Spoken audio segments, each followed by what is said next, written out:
Wine and Crime contains graphic and explicit content which may not be suitable for some listeners. Listener discretion is advised.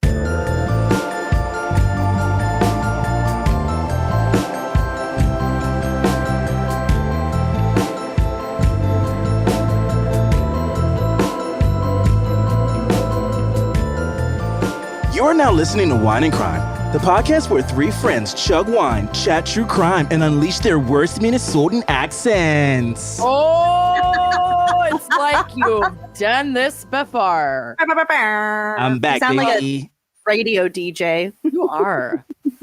You are a radio DJ. I am, and I am Wow. Alvin. Hello, I'm here. You are. Alvin's back. Alvin's back again. Guess who's back? Alvin's back. Tell a friend. Back again. And I'm Amazing. Lucy. Oh, hi, Lucy. Oh, hi. I'm Amanda. Nice to see you all. Oh. Alvin is our incredible pod friend of the Affirmative Murder podcast and Down by the Creek and Inside the Podcaster Studio Oh. and And building so an on. empire of Oh. podcasting. Let me just say, it is such a joy to be back. A pleasure, if you will. Got such a warm reception from all of your wine. What do we call them? The Wine Coven. Wine Cup from the Wine Coven. The Wine Coven received me so warmly. I'm so gracious and thankful, and I'm just happy to be back. You know, and talk some shit. You know, I'm so Well, excited. Alvin, we needed a specific perspective Sure, on yes. today's episode. We needed an expert. Yes, of course. And I could think of no better expert than you for our very special fan pick today, which, Lucy, do you want to tell us what that is? I do. And I'm also pulling up the email about it because my notes said to read the email. Oh, Pull it up. okay. Well, today we have a very special fan pick by someone who wishes to remain anonymous. I Ooh, love that. Spooky. And that person selected the topic of man crimes. Oh, So we needed a man. it's a We needed a man man. today.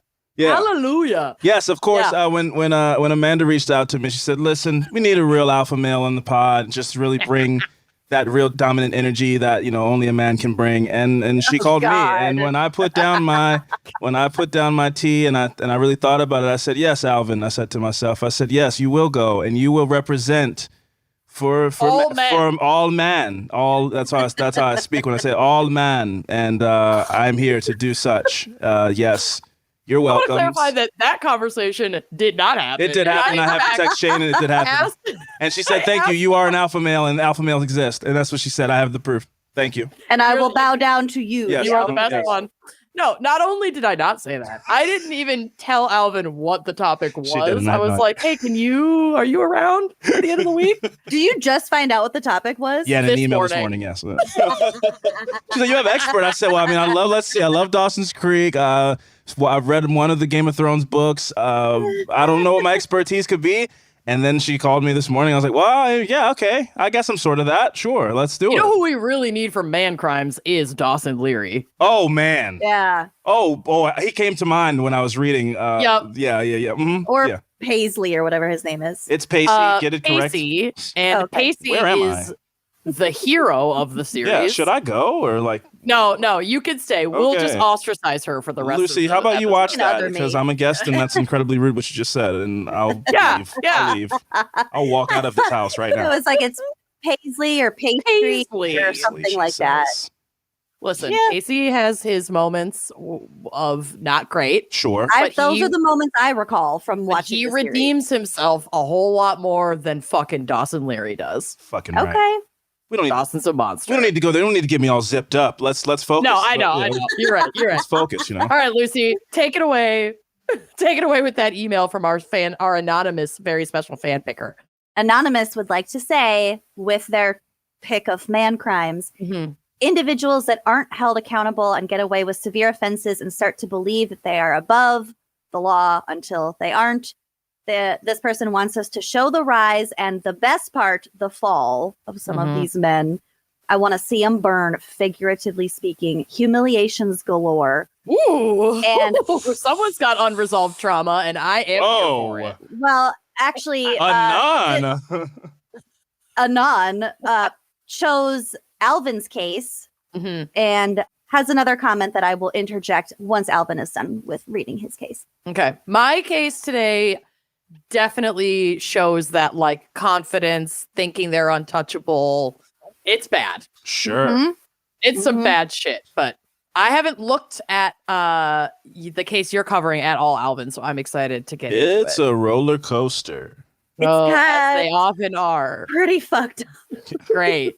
And it's Minnesota, isn't it? It is Twin Cities. That's what I thought. That's like the one thing I saw in our little scheduling document, but I was like, okay, I'm not gonna look at that. Don't Google it. Just a taste. Just a dab.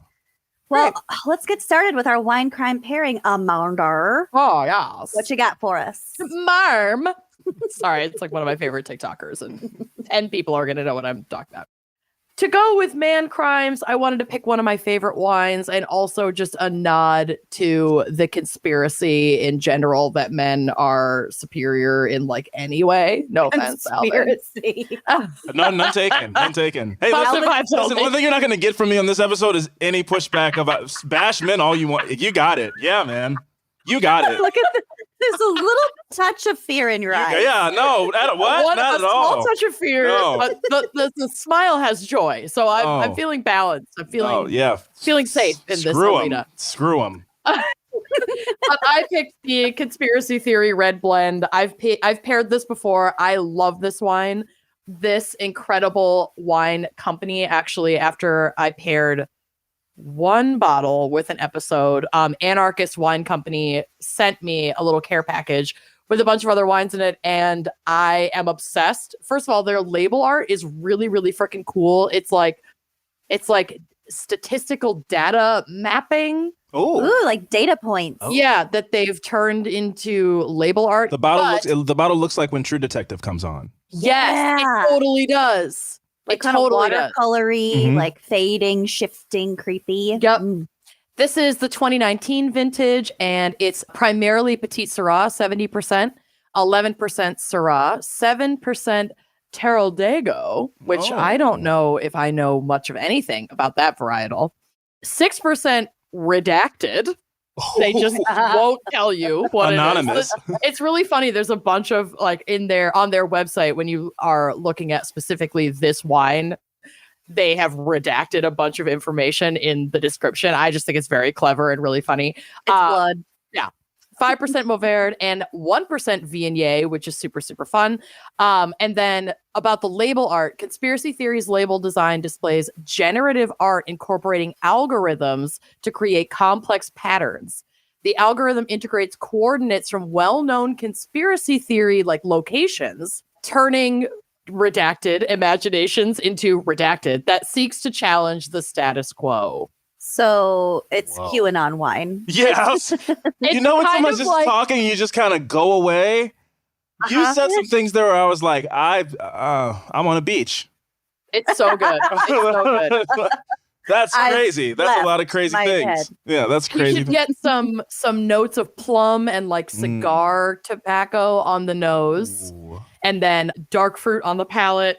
Super lush. It's a nice full-bodied wine. You're going to get a little bit of that black pepper, a little bit of spice, and it does have a decent amount of tannin, so it's going to like make your mouth water when you take a sip of it. Yeah. So it's definitely one of those reds where you're going to want to like take a little sip and just let it sit in your mouth and like feel how all the salivatory glands or whatever start to just react to the wine, and it like makes your mouth water. I don't know. I just think that is like a weird, cool body trick that can happen with certain tastes and flavors. Take that baby for a spin. Yeah, let's do it. So, it's a papper. I am opening it. I didn't put on lotion. I'm feeling very proud of myself. I feel like I haven't popped a bottle of wine in a while. Yeah. Because I've been drinking a lot of cocktails recently, people. I have been in a place where I needed the hard stuff. But it's a little early. It's like 2:30 right now. So I'm trying to go. Oh, yeah, I should probably see what the ABV is. I usually tell people that. 14.5%. I might die. Here we go. Okay. Oh, nice pop. Right, that was a very nice pop. Big that pop. Was a very redacted pop. Yeah. Redacted. Oh, it's very, I didn't bring a clear glass to like show you how inky and robust this wine is, but she's a beaut. She's robust. What are you guys drinking? We'll see it on your lips before. Yeah, you'll see it on my teeth in about 10 minutes. I'm drinking vodka because life's hard. But anyway. Yum. Well, I was running a little behind. I have my leftover Coke in my tiny glass from lunch. Cute. I love it. A flat Coke? Is that a flat? Is that a flat? Yeah. It's a flat. A little Coke. flat. You can tell by the ice. It's been sitting for a little while. That's all right. I respect it. Well, cheers, everybody. Cheers. Cheers. And Lucy, what is our background in maybe psych, I hope, for man crimes? The I got a little psych. psychology of a man. Psychology of man. Well, I'm going to make Alvin real uncomfortable. So. Let's do it. I have vodka. Yeah. Okay, Alvin, you just have to drink every time you feel uncomfortable. Okay. Should I get the bottle? I'll get the bottle. Yeah, I was just going to say, did you bring the bottle? Okay, so I Googled facts about men.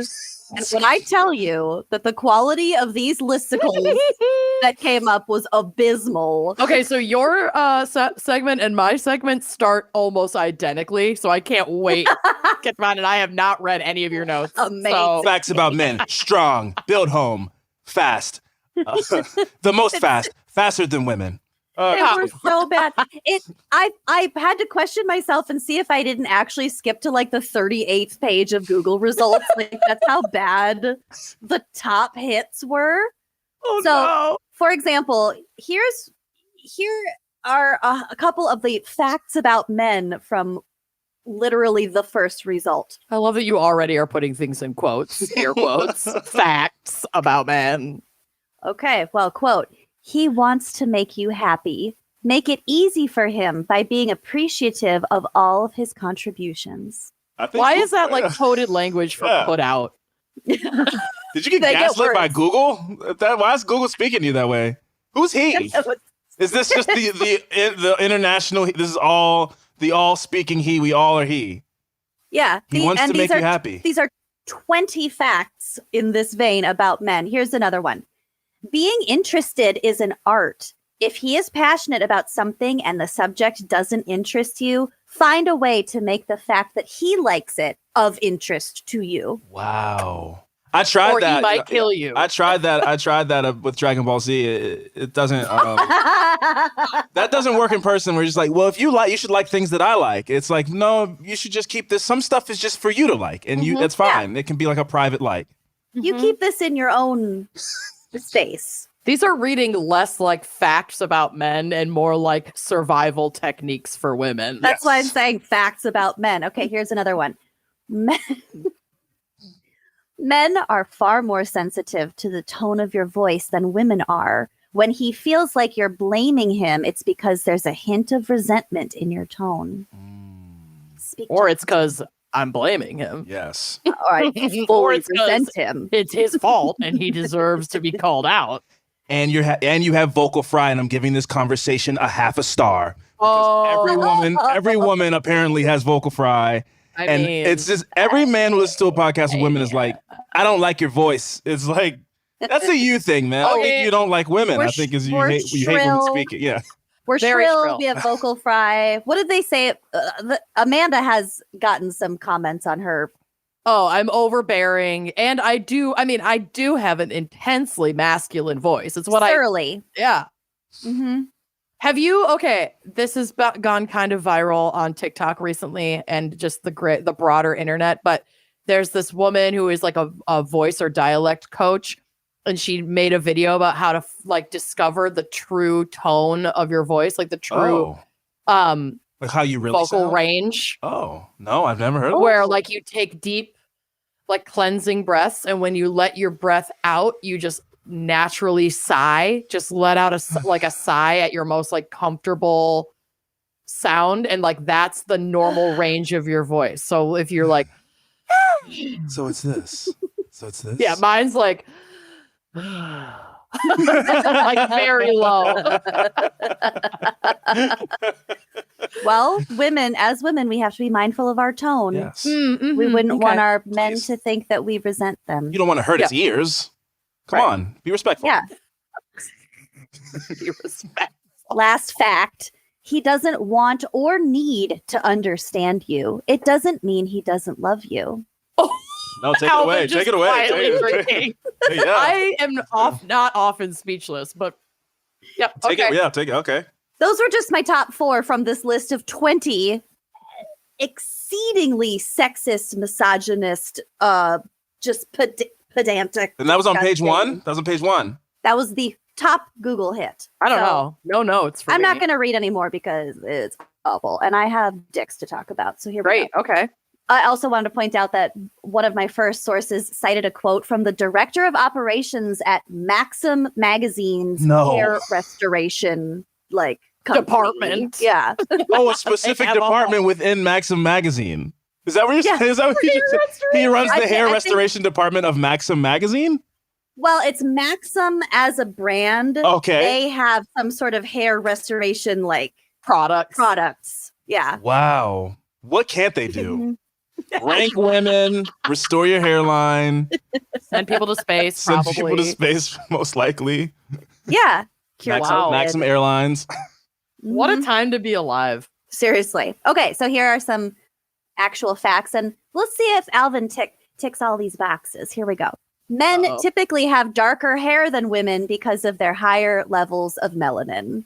Men in general have higher levels of melanin? Yes.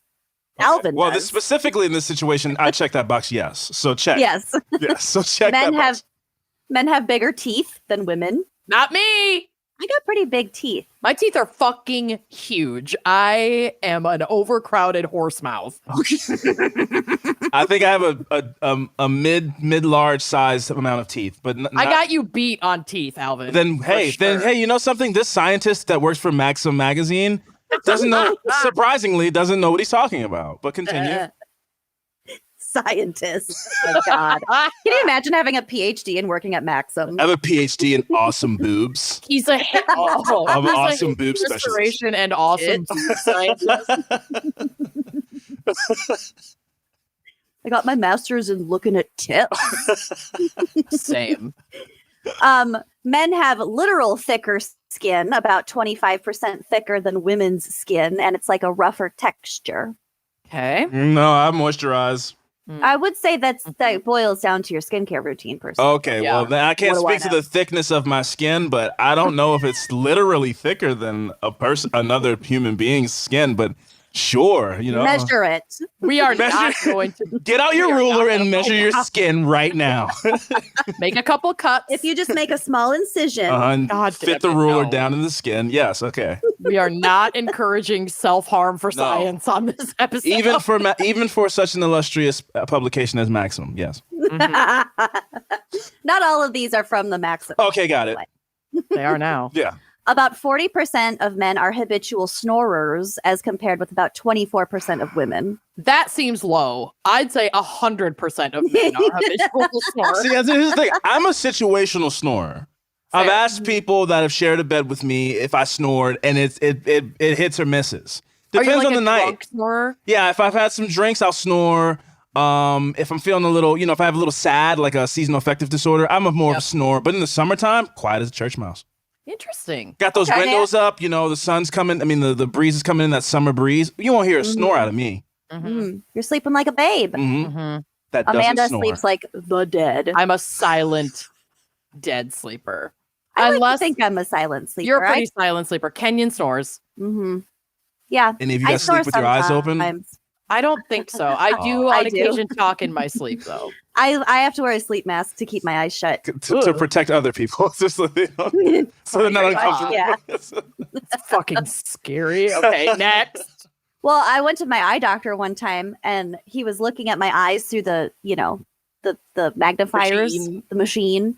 And he's like, "Did you know you sleep with your eyes open?" And I was like, "How can you tell that?" Yeah, I kind of do, because I have slightly the bottoms of my eyeballs where they would be exposed to the air when I'm sleeping with my eyes a little bit open. It's I don't know. He could tell there's something. Your blinds are too short for your window? Yes, they are. But my face blinds, your blinds are too short. Honey. Well, there's also a muscle that keeps your eyelids closed while you're sleeping, and mine's just really weak. That's what he told me. You need to do some blink ups. Yeah.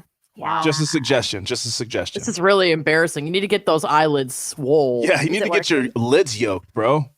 That's coming from a man. Oh. Do you have any powdered supplements? Just little man talk. Yeah, you need. What you need is a nice protein regimen to get those lids nice and yoked. I got you. We'll talk regimens after. I got a guy. Yeah. That's disgusting. I'm so grossed out. Okay. I'm sorry. You don't like yoked lids? You guys are being. You know what? You guys are being real women tonight. And me here as a man representing, I just want to let you guys know, not cool. You guys are not cutting the cheese at all, okay? We're going to get those lids yoked. I'm cutting the cheese. Trust me. I'm going to yoke that cheese. Whatever. Okay, here's my little bit of psych that I recall. While women have a larger hippocampus and prefrontal cortex, which makes them more detail-oriented by nature, men have a large amygdala. And so science, general science, suggests that men's sizable amygdalas could be responsible for their stronger ability to process threats. Like if a cobra is attacking you, I guess you react quicker. I don't know. Well, I couldn't really explain it to you because you guys wouldn't know. But I walk into a room, I threat assess in about 10 seconds flat. I'm like, there's the back door, there's the front door, emergency exit. That guy has a gun on his hip.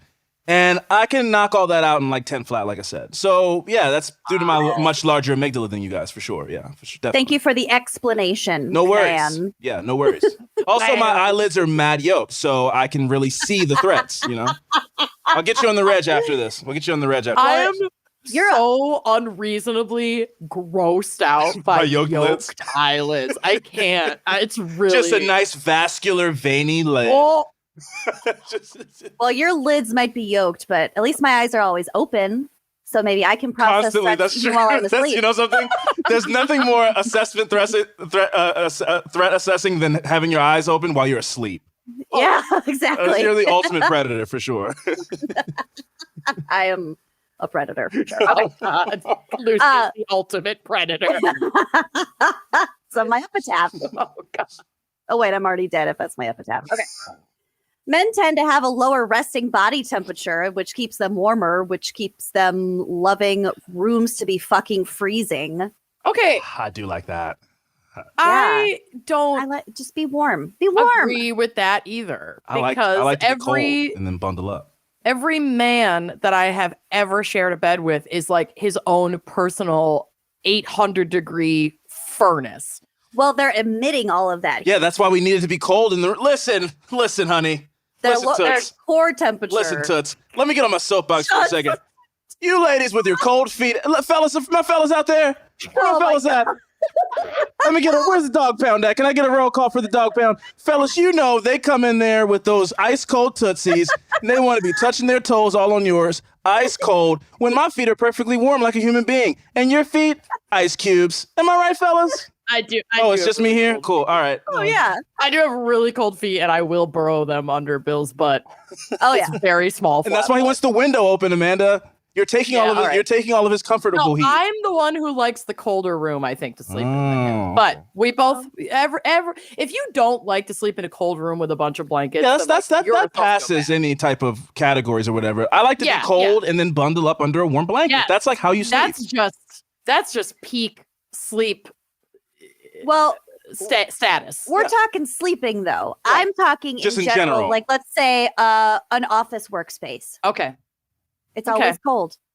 All right. Because the janitors are usually men and they said it. So cold. Well, I think it's cold I'm taking this from having toured whatever studio Conan O'Brien used to do his show in, before Conan O'Brien was doing his show in it, it was like Johnny Carson's studio or something at 30 Rock. Yes. And that was quite a leap in time. I know. But they keep those studios cold intentionally so that their guests don't get too warm and cozy and comfy. And then they're not as rambunctious and reactionary. They're sleepy. So it's like so I can see that theory being why office spaces are also kept cold so that people are more alert and awake. Yes. Or that, yeah, exactly. Mm-hmm. I agree with that. Well, these are all just theories. The only fact is that men have a lower resting body temperature than women. Okay. And that them the only tootsies fact be cold. is that men are better Yes, that's the fact. And that them Tootsies, fellas, be cold. Where my dogs at? Where's that dog pound? Alvin, I need you to know that our demographic skews heavily female in terms of listeners. Really? What? Are you kidding me? Alvin is also a true crime podcaster, so he's very aware of the crowd. No way. For violence. You're telling me the dog pound is not in his house? Where my dogs at? They're in their car right now. The dogs are in their car right now. Those dogs know what I'm talking about. You know them Tootsies be cold dogs. Where my dogs at? Someone let the dogs out, Alvin. The dogs are out. Okay, you may or may not know this, but men have nipples. They also have mammary glands. So men can produce milk. If you suck it long enough. Well, I have nipples, Greg. Can you milk me? Milk me when something's wrong. Most commonly an interference with prolactin, which is the hormone needed to produce milk, which apparently Kenyon is not lacking. No, she is a milk bag. She is a milk factory. Fertile cow. I'm sorry. Yep. I didn't mean that. She doesn't listen. No, she doesn't listen. She definitely has not texted us dog pig yet. No. Our secret code that we've put into episodes that she is not in to see if she's listening to our hard work. She's not. Spoiler alert. Absolutely not. Okay. Well, this is gross. Speaking of babies, male babies in the womb can get erections as early as 16 weeks, which is fucking disgusting. I do not like that. That's wild. A boned up baby? Oh, he's yoked. Right. He's yoked. While there are not enough studies to explain why this occurs exactly, some point to the age-old phrase, use it or lose it. The Los Angeles Times reported that periodic movements are necessary to help the penile tissue stay oxygenated and healthy. If babies don't get hard in the womb, it'll just fall off. Yeah, if you don't use it, you'll lose it. That's a literal term. That's always meant exactly what people say when they say it. It's not. Your mom will just pee it out. I'm just kidding. I made that up completely. That's not even rational. His dick fell off. His dick fell off. Okay, speaking of penises, this is from research psychologist Jesse Baring. Jesse Eisenberg. Yes. Okay, so penises really are a type of very specialized tool. In human males, the shape of the penis, particularly the umbrella-like lip under the tumescent glans head, or aka the coronal ridge. Your mushroom cap. I'm learning a lot today. It's that little. Alvin is just sipping. You are cruising through that cocktail. I love it. You already need another one. So uncomfortable. Get the bottle. Yes, continue the obtunal ridge. Coronal ridge. So this was sculpted by natural selection to retract. Sculpted by God, yes. Retract the semen of any other males who may have had sex with that woman in the previous 48 hours. Right. So that is the approximate length of time that sperm remain viable in the body. Scoop. It's the reverse scoop. It scoops it. A cum gunner. It's like a shovel. So, and then he goes on to say, and form inspires function. The vigor and depth by which the man thrusts his penis into the vaginal canal, take that sip, Alvin, results in more effective semen removal. So size does you dig it matter. Out? Oh, this is crazy. Size does matter in this sense for the man. For the scooping. For the scooping. You want to get down in there deeper to make sure you scoop it all out. Get that other guy's passion out. Get that other guy's passion out. Just leave your passion there. Well, so so your boys are getting to the front of the line. Yep. Mm-hmm. Oh, wow. That is evolutionary. And data reveals that such vigorous behaviors are more apparent after the couple has been separated for a period of time, such as during a business trip while a boyfriend or husband has been out of town, or ancestrally speaking, like away hunting. So then they come back and they just rail extra hard to hopefully scoop out any remnants of someone who was taking care of their lady while they were gone. I go to Comic-Con. Wow. I go to Comic-Con, gone for a few days, come back. It's time to scoop.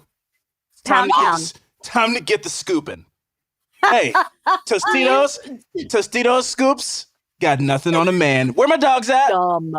Where my dogs at? Yeah, there are no dogs. Tostito scoops are so good. Second of all, why can I not get the image of Alvin out of my head, kicking down his front door, bursting home and just yelling, "It's time to scoop. It's time to scoop.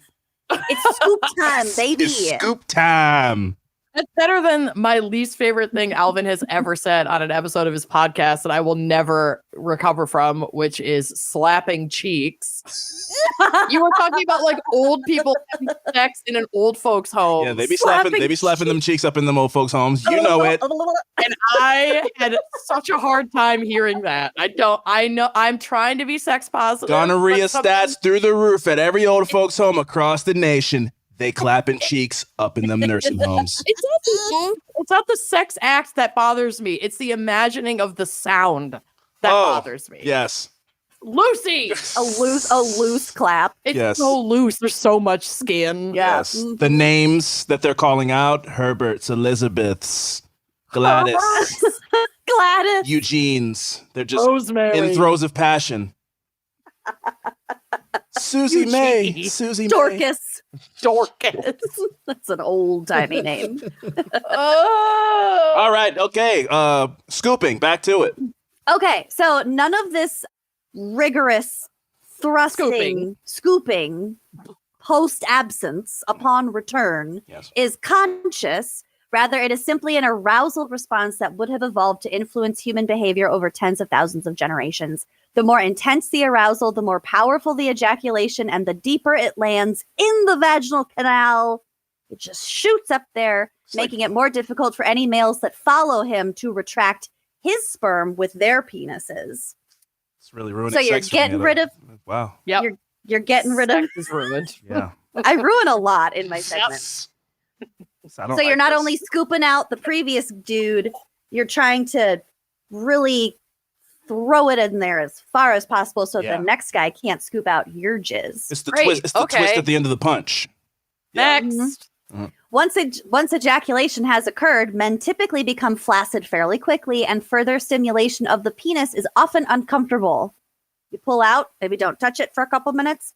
This is important because continued thrusting would, at that point, be self-defeating because the man would essentially be removing his own sperm at that point. Mm-hmm. That's why you're so sensitive right after. You got to stop the scoop. Quit scooping.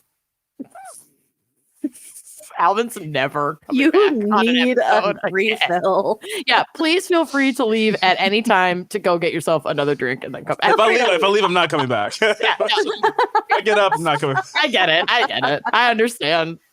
I'm so sorry. You know, I'm getting a phone call. I gotta go. Well, I'm going through a tunnel. Nice. It's been so nice, guys. It's been so nice. I'm going through a tunnel. I can't hear you guys anymore. I'm going through a tunnel. I'm about to get in an elevator. I might lose you. I gotta go. In addition to sperm, most of the fluid in semen is made up of secretions from male reproductive organs, such as citric acid, free amino acids, fructose, enzymes, phosphorylcholine, phosphorylcholine. Phosphorylcholine. Okay. Potassium and zinc, which you take vitamins for. Nanners. Okay. Nanners, exactly. Nanners. Nanners have potassium. Mm-hmm. Research has shown that fruits, leafy greens, beans, fish, and walnuts improve sperm concentration and motility. And flavor. And did you know that the average male orgasm lasts for around 10 to 30 seconds, while the average female orgasm lasts around 13 to 51 seconds? Sucks to suck, man. Yeah, sucks to be you. That's pretty sick. Well, listen, I don't have a lot of time to waste. I like to just be proficient and get it done because I have to go out and continue to, dominate these industries. Assess threats, dominate these industries. Yeah, you got a lot of threats to assess. Yoke your lids. Yeah, I got to yoke these lids. I don't have time to be wasting with orgs. I'm not here to cuddle. I don't have time for orgs. Get it done. Bing, bang, boom. 10 to 15 flat. Like my assessment time, I'm back out getting yoked. No time for orgs. No time for orgs. Okay. The last thing I want to talk about, because this is really what this conversation or today's topic is about, which is toxic masculinity. Sure. Mm-hmm. And I found an article from The Conversation, which I found really interesting because I'm a fucking nerd. Yep. I want to briefly discuss phallic imagery throughout history. Phallic masculinity underpins the social formation of patriarchy, yet its early manifestations were not equated with the lust for power that defines it today.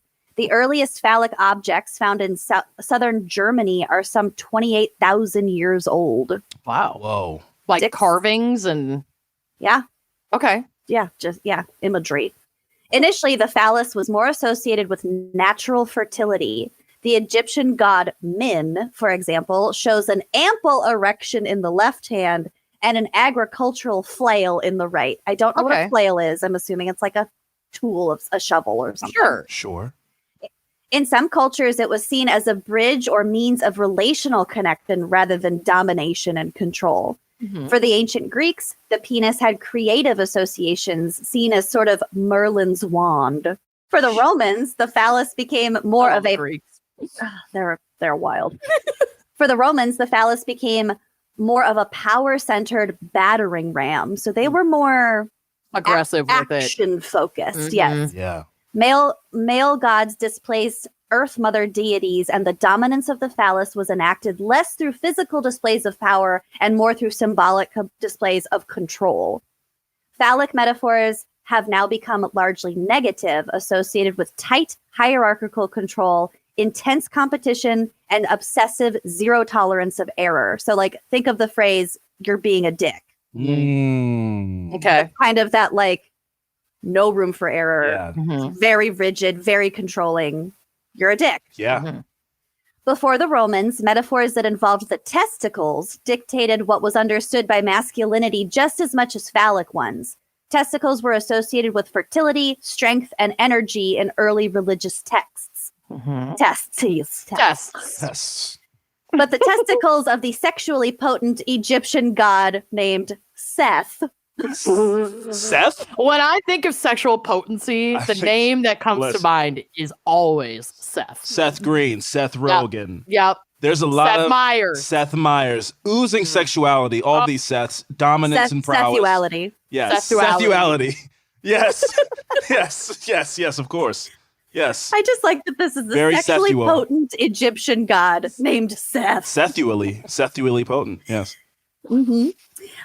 So Seth came to represent savage, undifferentiated elemental forces, and those required taming.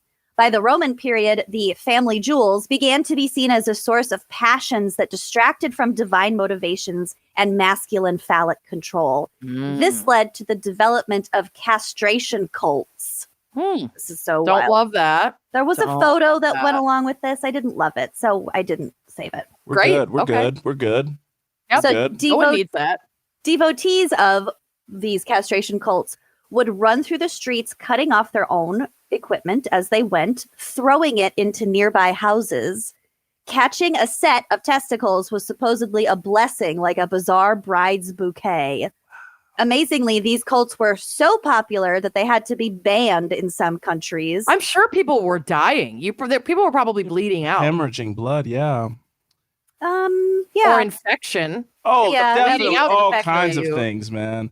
Mhm. You know, sometimes just for a second, sometimes I look at the state of the world that we're in now, and when it's dark, I get bummed out. And then I hear things like this, and I go, it could still be worse things It happening could always as well. be worse. Could be Always be weirder worse. things happening, and catching a ball and you're literal happy about it. Ball.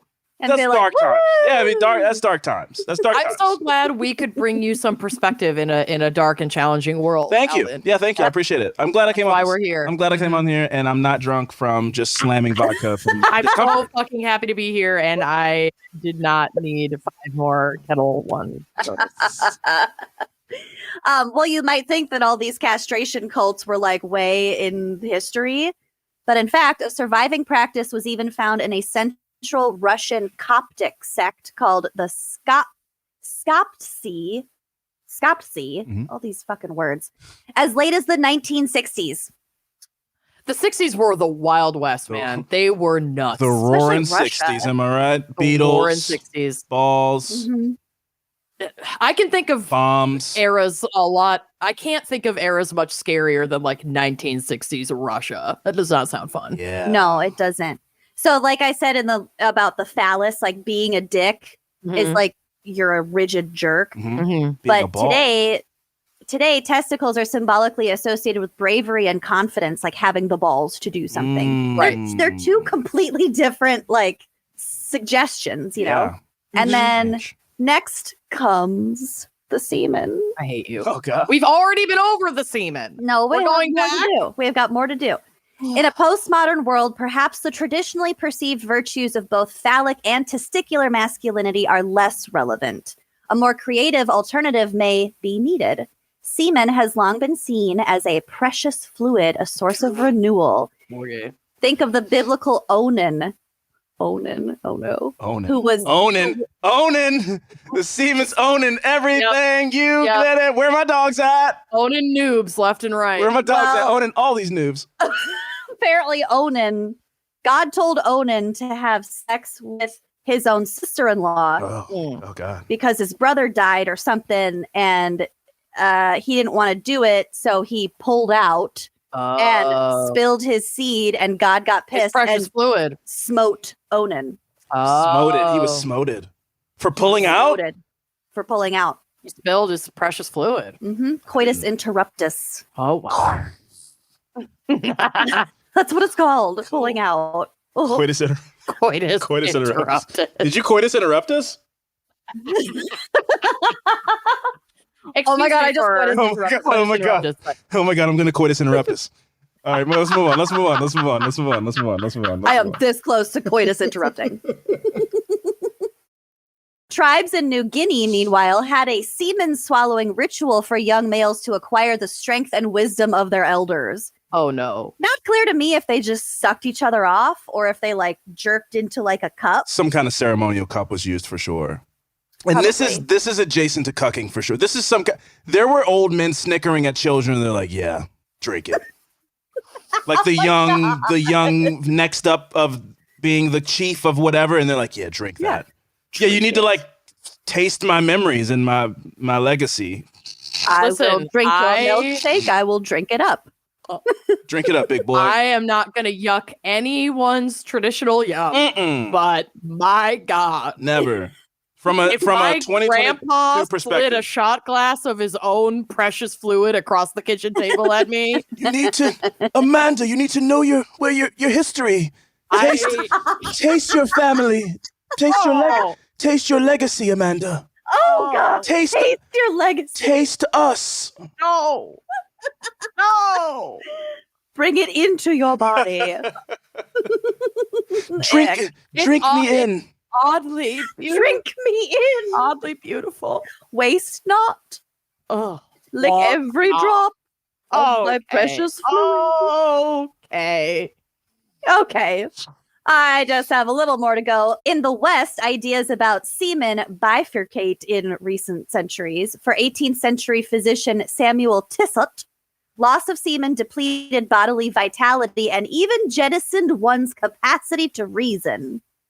Okay, so you don't want to ejaculate. Yeah. Well, yeah, you don't want to waste it. You're cum dumb. You're cum dumb. Yeah, you're all cum dumb. Okay. You don't know what's happening. Can't reason. Cum dumb? Cum dumb. Post-coital. You can't reason. Fog. That's what you said, right? Yeah. Yeah. It jettisons one's capacity to reason. Mm-hmm. Cum dumb. Cum dumb.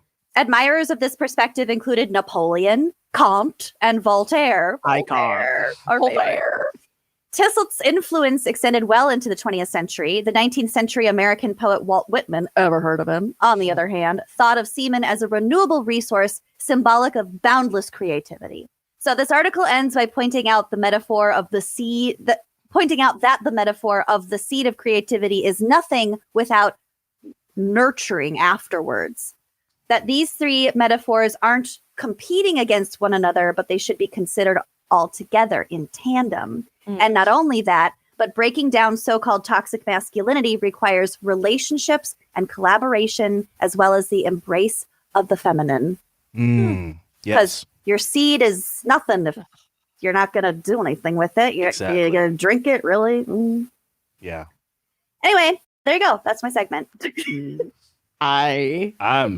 Should we just end this or like? Yep, I think that's the episode. Thanks everybody. Special thanks. How do we recover from all? Are you gonna? Okay, is this gonna be rated TVMA or like what is it? I mean, we're marked explicit. People are just gonna have to figure it out. We're classified as pornographic. We are based on what our insurance company is telling us. Oh, well. Great. Alvin needs a refill. So should we take a quick sponsor break so that we can all... We still have any. Can we take a quick moment to say goodbye to our sponsors and then come back and get Alvin's case? Let's do it. All right. FrameBridge makes it easier than ever to custom frame everything that matters without ever leaving the house. My favorite. Which means you can easily give a thoughtful gift this holiday season. I've been lucky enough to have a ton of incredible experiences with the people I love this past year, and I'd like to do something special for each of them. FrameBridge is the perfect way to frame what matters most to them. So whether it's a selfie with your best friend, their game-winning jersey, or a special anniversary dinner menu, consider framing it with FrameBridge. Give them a gift only you could give. Listen, FrameBridge is incredible. My fiance is notoriously phenomenal at gift giving, and it has become almost like a competition. It's like known among all of my friends and family. And he's harder to shop for. I have a hard time figuring out like exactly what to get him, but I can always count on framing an amazing moment. You know, he's also a photographer, so it's like we have some really awesome photos of the two of us from little photo shoots that he's done. And what better way to give the perfect gift than to frame, you know, one of his own pieces. It's so cool. I love it. And it's so easy to do. You just go to framebridge.com and you upload your photo. If you have a physical piece to frame, they'll send you complimentary packaging to safely mail it in. And it is very safe. Like Kenyon, I know, has mentioned she literally mailed in their wedding ketubah to be framed and got it back. And that's like an incredibly sacred document. And she got it back beautifully framed and it was just fine. Then you can preview your item in dozens of frame styles, choose your favorite, or get free designer help. And the experts at FrameBridge custom frame your item and deliver your finished piece right to your door. And it is ready to hang, baby. Everything but the wall and the hammer. And instead of paying hundreds at a framing store, FrameBridge starts at just $39 plus free shipping. So you can order online, or if you are lucky enough to live near a FrameBridge store, you can go into a brick and mortar FrameBridge store near you and work with a designer in person. That's like on my bucket list. So get started today, frame your photos, or give someone the perfect gift. Go to framebridge.com and place your order today and treat your gifting. Treat it. Knowledge is power, and when you know more, you can make better decisions for your body, for your health, for your future. There aren't many decisions bigger than having a child.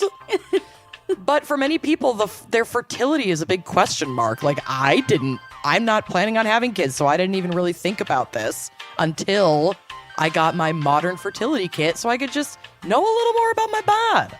It's extra information that you just don't get from regular doctor visits. Exactly. So, knowledge is power. That is why modern fertility was created. It's an easy and affordable way to test your fertility hormones at home with a simple finger prick.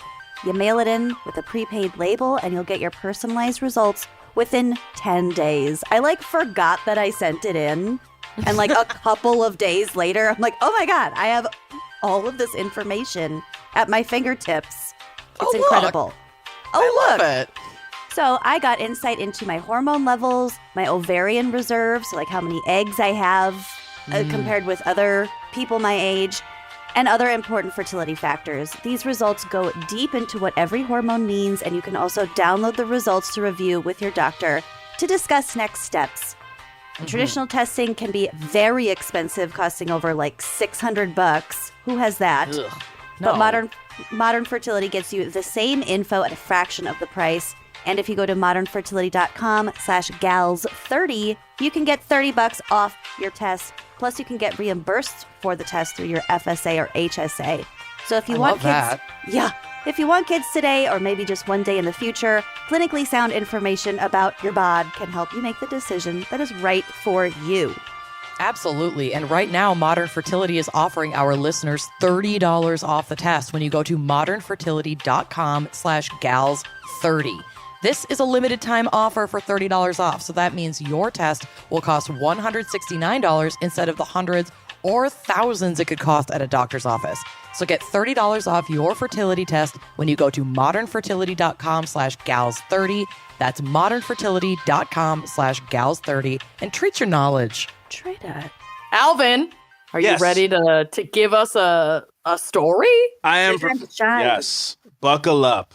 Okay. This is interesting. Again, you're covering Kenyon's case, so I'm sorry. Also, shout out to Kenyon. I hope that I have, in my second appearance, I hope that I'm doing you justice and all of those things. And congratulations and all that sappy stuff, huh? Yeah, she's got a baby. Her baby is out. She got a baby. She got a baby. That's a full baby. Mm-hmm. Yeah. And you are doing a spectacular job. We love having you here. Cool. We miss Kenyon. You're doing better than she is. Whoa, you're trying to turn the wine cup. This is going to get contentious. Well, you are a man. There's no competition. I mean, that's true. I mean, better. just like it's just as objectively better. Fair. Yeah. Okay, so moving on from that. This is all satire, guys. I've been joking the whole time. Don't send me hate mail. So anyway. No one's canceling you. People were like, this guy's a dick, man. What's up? He was cool last time. Now he's like a misogynist. Where are my dogs at? Anyway, all right, okay. So talk about yoked eyelids. I can't. So anyway, Two Harbors is a small city in Minnesota. It sits on the shore of Lake Superior, about 28 miles from Duluth, and has a population of about 3,600 people, which is terrifying M. Night Shyamalan territory town levels of population. In 2016, a man named Chris Swanson, no relation, was elected mayor of Two Harbors, and Swanson had grown up in a town nearby and gone to work in tech. He was the CEO of a digital marketing agency called Pure Driven. Like snow, like pure driven snow. Like the pure driven snow that men shovel. And an entrepreneur coaching service called Garage Starts. Because he's like, we're super chill, Seattle, like out of the garage, grunge. This man is not good at naming companies. No. Yeah, it's Pure Driven and Garage Starts. I don't like it. 2 patents that he could have taken his time on. No one was going to steal those. So he served his first term as mayor essentially without incident and was reelected in 2020. Okay. However, not long after his reelection, he attracted both public and legal scrutiny following his appearance on an episode of a podcast called Ask a Billionaire, hosted by a self-described reclusive billionaire who went by the name Mr. O. Which this podcast sounds sick. Who doesn't want to hear 2 rich-ass white dudes talking about how to make billions of dollars? And why does this sound like a project Elon Musk would have? It might be Elon Musk, man. Mr. O. There's an O in Elon. Musk. There's an O in Elon. That's my theory, is that Mr. O is Elon. On this podcast, Swanson describes his grand vision that he had for increasing tourism in the Two Harbors. He wanted to build an underwater hotel in Lake Superior that would be accessible by submarine. Oh, for God's And when I think Minnesota, I think high level tech. I want to be under the water. Fitzgerald. Or the Ed, not F. Scott Fitzgerald. My God, the Edmund Fitzgerald. Yes, it is murky as fuck down there. Well, that's why they would treat the water, Lucy. They know that already. They thought you shouldn't. You know what? You shouldn't be minding men's business and making underwater hotels accessible by submarine is the definition of men's business. Amanda, you saw the scary episode of Dawson's Creek when there was a storm. What does his dad want to build? An underwater themed restaurant. Yes, and exactly. It's brilliant. And he makes little tiny creepy models. Exactly. And they're really not. Men love the ocean. One thing men love is the ocean. We love. Yeah, you know what, Lucy? Oh, I skipped that fact. I forgot to say that out loud in my facts. Yeah, I guess you don't know what facts are important to tell about men. 1, we love the ocean. 2, women's voice. Get it out of here. You just stop. Just Lucy, stop it. I'm gonna side with Alvin on this one. You should really just shut up. Yeah. Shut up. Have you ever even stayed in an underwater hotel? Oh, that's right. You can't because you're a woman. It's a He-Man Woman Haters Club. All underwater hotels are. You couldn't handle the pressure, the literal pressure of being under the water. Hey, Amanda, a nice burn. I'll continue. So aside from the honorary man, let's go. Well, the last woman to climb aboard a submarine ended up dismembered in Sweden. So I guess I should just shut up and learn my lesson. I did cover that case. That's fair. And hey, you know something? Satire. Am I right? So aside from the absurdity of the idea of an underwater hotel, it is very unclear from the explanation on Ask a Billionaire the exact, cost of this project. But he did seem to suggest that $11.5 million that the two harbors had recently secured from the state for construction of a new water treatment plant was somehow connected to the funding of this hotel plan. So he was, he's being cool. Listen, he's a mayor. He's got his two buttons unbuttoned for this podcast. And he's just, shooting the shit. And he's saying, hey, man, listen, I know we're supposed to give the people of this town clean water, but you know what I'm thinking about doing? I'm thinking about doing submarine hotel. But don't tell anybody. Mr. O, keep that under wraps, right? Yeah. So he's, keep that between us and the 5 people who listen to this podcast. Between us and the Ask a Billionaire's faithful. I'm going to let you guys in on a little project we're doing. We're not going to clean the water. We're going to be in the water with a hotel. Make it a lot worse. Let's do this. So he told Mr. O that being mayor, I do get a little bit of sway. I've been able to secure a little bit of money and funding through the state with different projects. Recently, we were able to secure about $11.5 million from the state of Minnesota through bonding bills. And so we have a goodwill. He goes, so we have a goodwill. We have the opportunity and we have a really exciting and unique project. So basically he's like, unique, all right. I'm going to embezzle this money to do a vanity project. Yep, 1,000%. That was rich, confident rich man speak for I'm embezzling money for a submarine hotel. Yeah, yep. The crazy part is I can hear this podcast. From clean water to submarine hotel. Goodwill. Yeah, the crazy part is I can hear this podcast. Yeah, I can hear this podcast. I'm going to go find it. I'm going to listen to this episode. Hey, listen, I know people like clean water, but what people love more? Tourism tax money. Yeah, so we're going to, what else Holiday people like? Inn Express underwater. Yeah. You know what people like more than clean water? Atlantis. So he went on to describe how he was already in touch with someone who designs underwater resorts and said that we're moving forward in a lot of ways.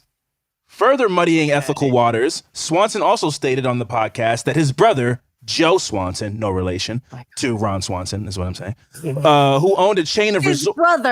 No relation. His brother, no relation, who owned a chain of resorts, had agreed that he's going to be a part of the project. So his brother's in. We got the Swanson duo in. This is like those two brothers who are all over HGTV, the twins. Unstoppable, the property brothers. The underwater hotel brothers. Exactly. The underwater hotel brothers coming to shake up the game. So his brother, he's like, also, I don't want to get the investors spooked to but we put got all their Joe. money in. We did it, Joe. But Joe is in. We did it, Joe. You're going to be the next investor of an underwater hotel. So the next investor in an underwater. So, Two Harbor City Attorney Tim Costley got wind of this podcast soon after it aired and began looking into Swanson's underwater hotel project. And began going, the fuck? What now? What are you saying you're going to do with this money? That's for a very important reason? Sir, this is a Wendy's. So this attorney, Tim Costley, starts doing some research, and he finds that the idea barely seemed to exist, beyond Swanson's boasts and his unfinished website that listed Mayor Swanson and Mr. O as the resort's only 2 team members, with stock images of models above their names. Like white guy pointing pictures, white guy sipping coffee pictures that have like what's that photography company that's on every the watermark? The Getty has Getty all over it. It's like that's Mr. O. That's Mr. O, and that is fucking Mr. Swanson. We're the guys that are bringing underwater hotels to the next level. There is nothing I love more than an unfinished website. Oh yeah. Especially when it's the cover for an $11.5 million project. Yeah. So this is what you show to investors to get them confident is an unfinished website with Getty images on it. I love that it. They could find with a cursory Google search. Absolutely. So it is published. It is out there. So Costley ultimately concluded that in the case of the underwater hotel, as well as several other instances, Swanson had used his role as mayor for personal gain and violated the city's communication policies. Shocking. This guy seems very reputable. Yep. So the state auditor also launched an investigation which concurred with Costley's conclusion. In one instance uncovered by the audit, Swanson had used his mayoral email address to solicit donations for a brand new band shell. For people who don't know, it's like where you do Shakespeare in the Park, like it's like a theater in a park, Little outdoor like an amphitheater type thing. Yeah, like Red Rocks in Colorado or something like that, but on a smaller scale, like a park. Anyway, he used his mayoral email to solicit donations for that cause, right? Which is like definitely murky as far as ethics go. But here's where it goes full blown unethical. So after doing that, he used his Garage Starts LLC to bill the group that was organized to do the construction for the band show. He billed them $65 an hour for, quote, fundraising. So he charged the people who built the band show for using his platform to basically he Instagram modeled them. He's like, well, I said I got you guys donations. I was an influencer. I was an influencer on this, so you guys need to pay my corporation $65 an hour for however long it takes you to build the band show because I got you guys spotlighted. Oh my God. So this guy's audacity. This guy's super chill. Testicles. And you know what he is? A man. Yeah, he's got those cojones. Oh, you know it, man. Lucy. You're getting it. You're getting it. You might get an honorary He-Man Woman Haters Club initiation He's by the end of this. not a man. He's The man. This guy's the man. Where my dogs at? Am I part of the pound now? Yeah. You're getting You're it. in the pound. You're in the pound. Yeah. We're going to Pound Town. Lick your nuts. You're in the pound. So in another instance, a Two Harbors resident had asked the mayor for help reopening. Oh, this is crazy. Oh my God. Amanda, you haven't heard this, so buckle up. A resident of this mayor's town asked the mayor for help in reopening their long-running fish shop that had shut down.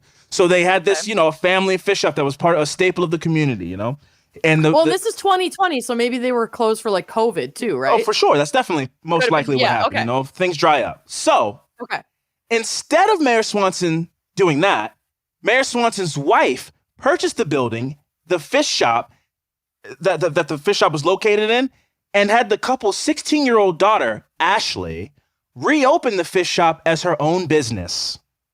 What? Very the business. Kylie Jenner-esque. I'm a self-made billionaire. My parents bought me a fish shop. Wow. Where's the tartar sauce? So, oh my God. She reopened Lou's Fish Shop as Ashley's Fish Shop. No! And under the Our Story section of the restaurant's website, the website was described that after years of this restaurant being closed, Ashley Swanson, who again was 16 at the time, decided it was time for the iconic North Shore Smokehouse to be revived. And that's right, I revived it. It's gonna be my year, sweet 16. Oh. This is a show. This is a reality show if I've ever seen one. A 16-year-old girl opening up a fish shop. Ashley didn't give a fuck at all about the fish shop. At all. No. What 16-year-old girl wants to a fish shop? A fish shop. Absolutely fucking nuts. I really wanted to revive this staple of the community by stealing it from the people who had it and opening it up as my own. Now I have that sweet 16. Oh, you can see Ashley being like fold arms over the credits roll for the show's opening. Oh man, Ashley's Fish Shop. Yeah. I want to see the just like small town northern Minnesota fish shop version of the episode of My Super Sweet 16. I want to see it. They uncover the whole building. It's like, we got you for your 16th birthday. A fish shop. Oh my God. They hire Pitbull to play the opening day. All of her friends are there like, it smells. Yeah. So the Swansons are a super cool family. But anyway, the city attorney and state auditor's findings generated a huge amount of local news coverage about the seemingly corrupt mayor, which I don't know what's corrupt about the things I'm describing so far. But it's all on the up and up. This guy's super chill, stealing businesses from locals. He's got great ideas. Why stop the idea train? Why would you do that? He's not stealing local business. He's saving local businesses by butting out the people and taking all the profit for himself. Buy him out. That's how you save a business. Give it to my teenage daughter. Let's go. Exactly. So the Minneapolis Star-Tribune tracked down the designer of the underwater resorts whom Swanson had supposedly talked to about his hotel idea. A man named about the underwater. Oh, how could you ever forget? So the man that they tracked down was a man named L. Bruce Jones. And I don't mean like the Bruce. I mean like L. Bruce Jones, which is a nod to Bruce Jones. That's a throwback. El Chapo Bruce Jones, the one and only Bruce Jones, the Bruce Jones. But no, it's L. Bruce Jones, which goes back to like a time where people were using their initials however they wanted to, like W.C. Harlan. Willy-nilly. Yeah, like you just could, like, it's not just like something J. This was when people would be like, I'm C.W. Johnson. Like, this is like, so L. Bruce Jones, L. Bruce Jones, who runs a business called Triton Submarines and Poseidon Undersea Resorts, which those are two good names. This guy knows how to name businesses. Yeah, that is pretty legit. Yeah, badass stuff. So these businesses were both out of Coeur d'Alene, Idaho. And weird place to have underwater resort headquarters. Well, Amanda, let me correct you really quick. There's a couple of lists in the world that say that Coeur d'Alene, Idaho, is one of the places you need to visit before you die. So, got it. Okay. What do I know? What do I know? What does that listicle know? But I mean, to be honest with you, nothing says more Midwest lazy white person resort goal than an underwater resort. Oh, come on. Accessible only by submarine. Like, you can't go outside. It's the fancy version of a cruise. It's like a water park. It's an underground water park. Exactly. So it's a cruise close to home. Yes, very close. I hate this so much. Am I wrong? No. So Jones confirmed that he had been in contact with both Chris Swanson and Mr. O about the project, but that he believed that Mr. O was a fake. And Swanson was being duped into thinking that this supposed billionaire was going to finance his dream project. And here's what I'll say. You don't say. Yeah, I mean, I don't know how many billionaires there are in the world, but I don't think you could be an anonymous billionaire, right? I mean, like, you'd be able, what did you do to amass who did you exploit to amass your wealth? Like, that can't be like not known. I'm sure you could be well off and be anonymous. Like, you could be all right. Yeah. But that amassing of wealth, you cannot be an anonymous person. Even if you're not a famous person. All a fake. Yeah, you have a podcast and you're like, I'm Mr. O and I'm a billionaire. How? Don't worry about it. But I'm looking up Ask a Billionaire. Ask a Billionaire podcast. So I want to know if the podcast was also fake or like what the deal was. Yeah. So this guy L. Bruce was like, I don't know about Chris Swanson, but this Mr. O guy, something smelled a little fishy. Fish nod. Anyway, so he didn't believe that this. That's what all her friends said. Yeah, so this place smells fishy. It's on Apple Podcasts. Oh, I'm listening to that right after we finish this. So he didn't think this project was going to get done. And in the comments to the press, Swanson stood by his Ask a Billionaire. Oh, I like the letterhead of that. Is that his picture? Wow. Yep. So in the comments to the press, Swanson stood by his underwater hotel, stating that, truthfully, when I heard about the underwater hotel, I thought it was something that might bring jobs. And I'm sure you'll hear more about it in the future. I just heard about it. It is very Trumpian. Yeah, it's like, this didn't come to me in a dream. I just heard about it randomly. This isn't a dream I've had since I was 7. Don't worry about it. Yeah, I didn't. Yeah, it's not a dream I've had since I was a child and didn't give up on it, despite people telling me how logistically imprable it was. I just wanted it. It was. Yeah, it's like, this I just kind of heard about it. Of focus groups, analytics, and just taking a good hard look at our budget and saying what is possible. Yes, and they dropped that on my table. Exhaustive research. Yes, this was very well thought out. An underwater hotel accessible by submarine, as opposed to a water treatment tiny plant. Town in northern Minnesota. That's a very important part of this. That he's like, instead of that, we're gonna make an underwater submarine hotel. So anyway, so he also compared the underwater hotel to taconite, an iron-bearing Titanic. Yeah, to the Titanic. Yes, he compared it. Another great idea. Fantastic idea from a man. Anyway, so he compared this underwater hotel to taconite, which was an iron-bearing sedimentary rock that is found in Minnesota. Shout out to you guys for that taconite money. This is found in Minnesota and became an important part of the state's economy after the U.S. had large. He's saying this is going to be the next taconite. This is the next taconite. Okay. Yes. As a matter of fact, in his own words, he said, "I guarantee you, people thought that was a far out idea when they first heard it." Taconite. What, a natural resource. A natural resource we can use for lots of other things. Underwater hotel, taconite. Like, listen. People thought this was the bedrock of every modern civilization. Is being formed around natural resources. Listen, man, I'm sure when people first heard Jimi Hendrix, they were like, "What is this noise?" But you know who won in the end? Music. That's what he said about the underwater submarine hotel. Yeah, the taconite. It's the taconite of destination resorts. It's the taconite. It's going to change the sleeping away from home industry completely. Wow. But the underwater hotel was just the beginning of the scandal surrounding Swanson. The news coverage of the financial corruption also stirred up a long-standing rumor in Two Harbors that Swanson had sexually abused a young girl when he was a teenager. Oh, no. It always Swanson. comes up in the end. Seriously. Yeah. Although this horrific part of his past had been whispered about for years, Swanson had never publicly spoken out about it, nor had the victim or her family. Finally, in 2022, as the public pressure continued to intensify, Swanson gave a public statement admitting that he had been on probation in the 1990s for sexually abusing a 5-year-old girl when he was a teenager. Jesus Christ. Very much Jesus Oh Christ. my God. Yeah. Disgusting. Super disgusting. Ooh. Oh. Yeah, take it in, because that caught me off guard. I think we should just put him in a submarine and send him down somewhere. forever. Keep him down there. Yep. So he wouldn't address the exact details of the crime nor his sentence, but he emphasized that he had complied with the terms of his probation, which is like, I did all the stuff I'm supposed to do, so it's all good. And if he did it when he was a minor, it makes sense that it's like not public record. That people couldn't figure it out. Yeah. Exactamundo. And as a matter of fact, that was the next thing I was going to say. So we're going to move on. He was a juvenile. Record was sealed. No. Record was sealed. He was a juvenile. We're moving on. He also claimed that he had been working with the Center for Restorative Justice and Peacemaking for the past year and a half together with his victim and her family. Okay, well, leave her the fuck alone. Yeah, well, he needs to clean up his image because he's running for public office. So he needs them to be like, it's all good.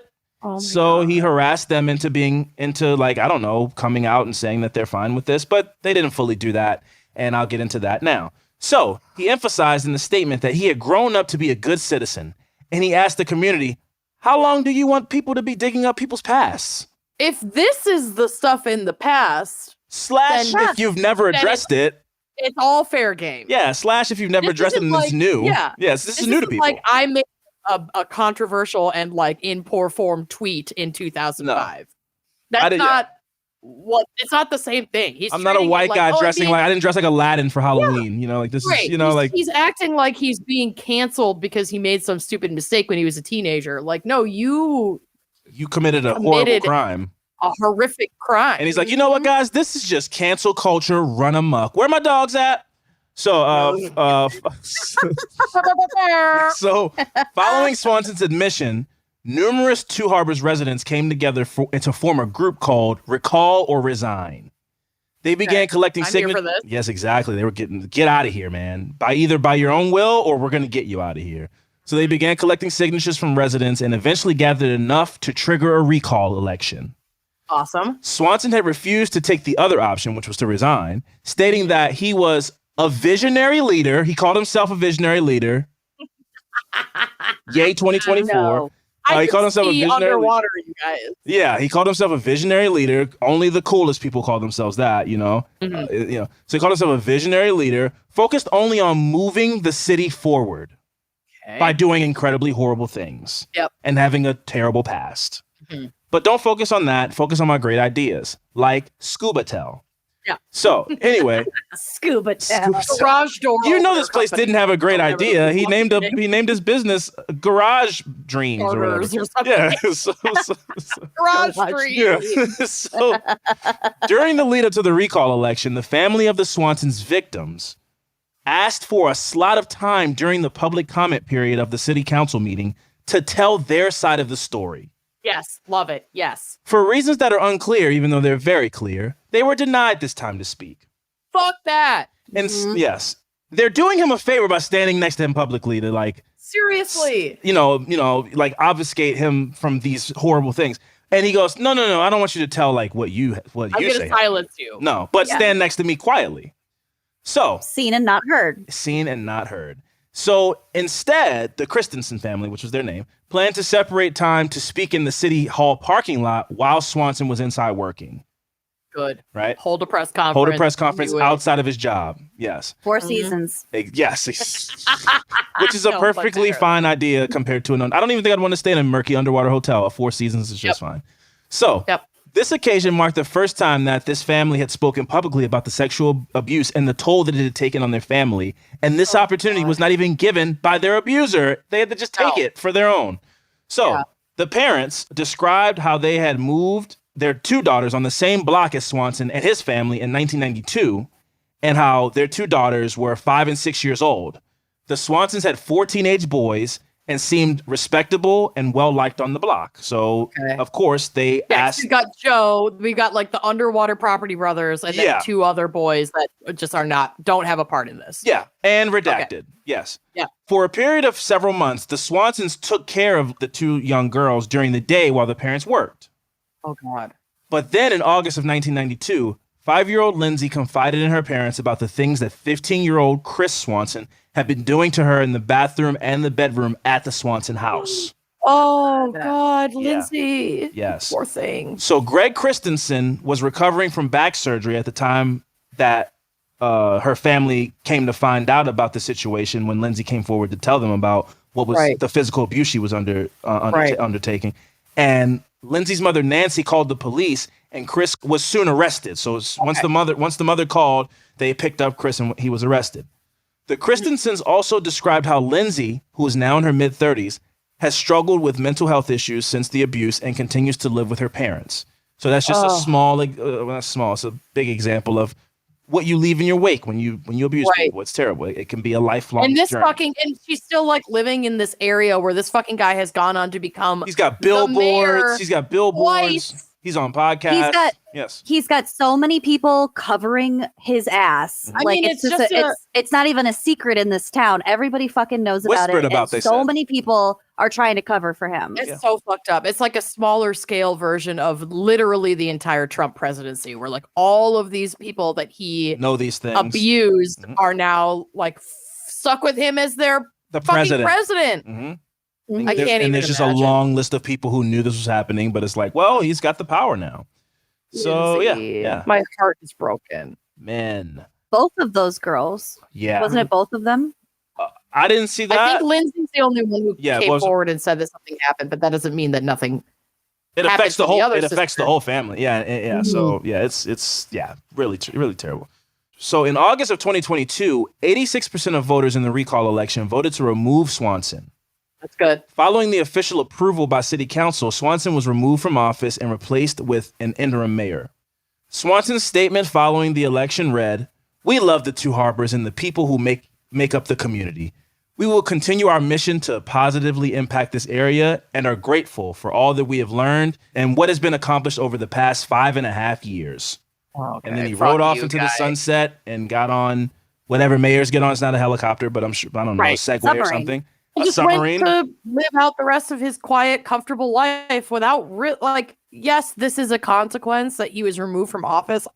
Sure. But he wasn't like this is, he wasn't. This poor girl that he fucking victimized can't even like leave her house. Yes. So how, it's like you didn't get to keep your cool mayor job and finish your project. Oh, well. You didn't get your submarine hotel. Yeah. You caused irreversible harm to somebody's life, and a whole family, So, yeah, I mean, he had to leave his job, but oh, well.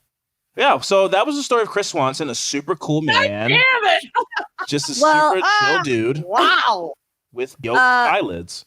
Yeah. Fucking yoked. Yoke my eyelids. Okay, so Anonymous, our fan picker, wanted to wrap up that case. There is a hashtag that if you're interested in this story that you can follow. It's Justice for Marks Drive.